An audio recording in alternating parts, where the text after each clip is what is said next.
नमस्कार, मैं श्वेता आपका द विश्व प्रेम न्यूज और हरियाणा न्यूज फ्लैश में स्वागत करती हूं। तो चलिए रुक करते हैं आज की प्रमुख खबर पर।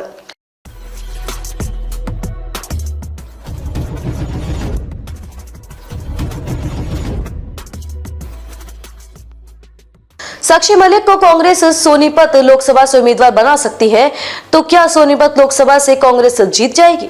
बड़ा सवाल है। सोनीपत भूपेंद्र सिंह हुड्डा का गढ़ है। बेशक वो लोकसभा चुनाव हार गए थे।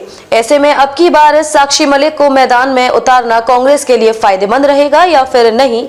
कमेंट्स बॉक्स में राय जरूर रखें। चैनल को फॉलो और शेयर और सब्सक्राइब करें। राजनीति में खेल, ग्लैमर और फिल्मी जगत से लोगों का आना कोई बड़ी बात नहीं है। विभिन्न दल जीत की उम्मीद में सेलिब्रिटीज और ग्लैमर वर्ल्ड के लोगों को उतारते रहते हैं। खेल व फिल्म जगत से हस्तियों को राजनीति उतारने की शुरुआत तो काफी पहले से चली आ रही है, लेकिन इस ट्रेंड में तेजी 80 के दशक से आना शुरू हुई है, जो लगातार बढ़ती जा रही है। चुनाव के इस मौसम में राजनीति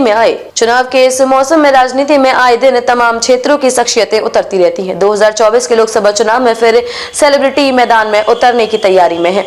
हरियाणा में कांग्रेस खेल जगत के उम्मीदवार मैदान में उतर सकती है, जिसमें सोनीपत लोकसभा के साक्षी मलिक को चुनावी मैदान में उतारा जा सकता है। सोनीपत लोकसभा में भूपेंद्र सिंह हुड्डा के अलावा अब साक्षी मलिक का नाम भी चर्चाओं में है। साक्षी मलिक उन ताकतों से टकरा रही हैं जिनका मुकाबला करना आसान नहीं था, पर वो लड़ी।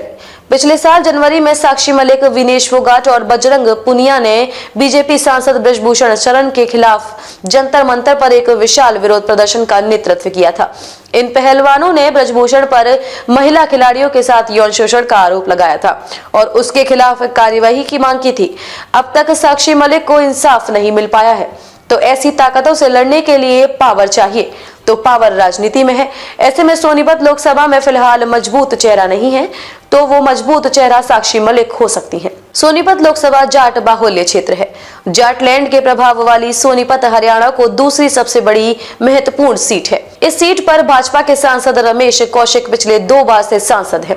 पिछली बार उन्होंने कांग्रेस के दिग्गज नेता व पूर्व मुख्यमंत्री भूपेंद्र सिंह हुड्डा को 1.64 लाख वोटों से हराया था।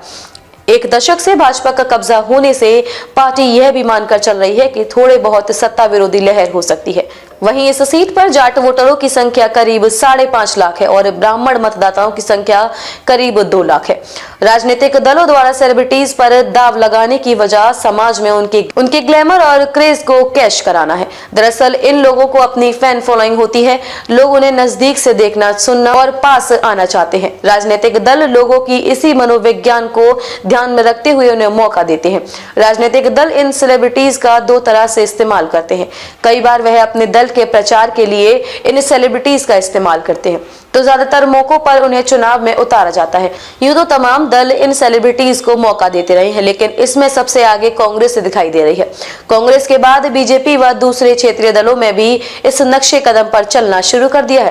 पूर्व प्रधानमंत्री राजीव गांधी के दौर में इसमें काफी तेजी आई थी। इंदिरा गांधी की मौत के बाद राजीव गांधी ने दिग्गज राजनीतिज्ञों के सामने सेलिब्रिटीज को उतारा। 1984 में राहुल गांधी ने जहां इलाहाबाद के दिग्गज नेता हेमवती नंदन बहुगुणा के सामने सुपरस्टार व अपने बचपन के दोस्त अमिताभ बच्चन को उतारा। बहुगुणा ऐसा हारे कि उसके बाद वहीं उन्होंने तमिलनाडु में जानी मानी एक्ट्रेस बैजयंती माला को मौका दिया। 1991 में रथ यात्रा के बाद बीजेपी ने सीनियर नेता LK अडवाणी का कद जब अपनी बुलंदियों पर था, तो कांग्रेस ने राजेश खन्ना को नई दिल्ली से अडवाणी के सामने उतार दिया।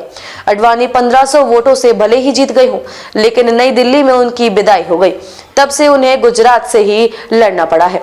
इसके बाद नई दिल्ली में हुए उपचुनाव में राजेश खन्ना ने फिल्मी जगत से बीजेपी में आए शत्रुघ्न सिन्हा को हराया। ऐसे में देखना दिलचस्प रहेगा कि क्या भूपेंद्र सिंह हुड्डा साक्षी मलिक को टिकट दिलवा पाएंगे। यह तो समय बताएगा। विश्व प्रेम न्यूज और हरियाणा न्यूज फ्लैश को शेयर और सब्सक्राइब करें। खबरों में अब तक के लिए बस इतना ही। फिर होगी आपसे मुलाकात ऐसी किसी बड़ी खबर के साथ। तब तक के लिए नमस्कार और देखते रहिए द विश्व प्रेम न्यूज और हरियाणा न्यूज फ्लैश।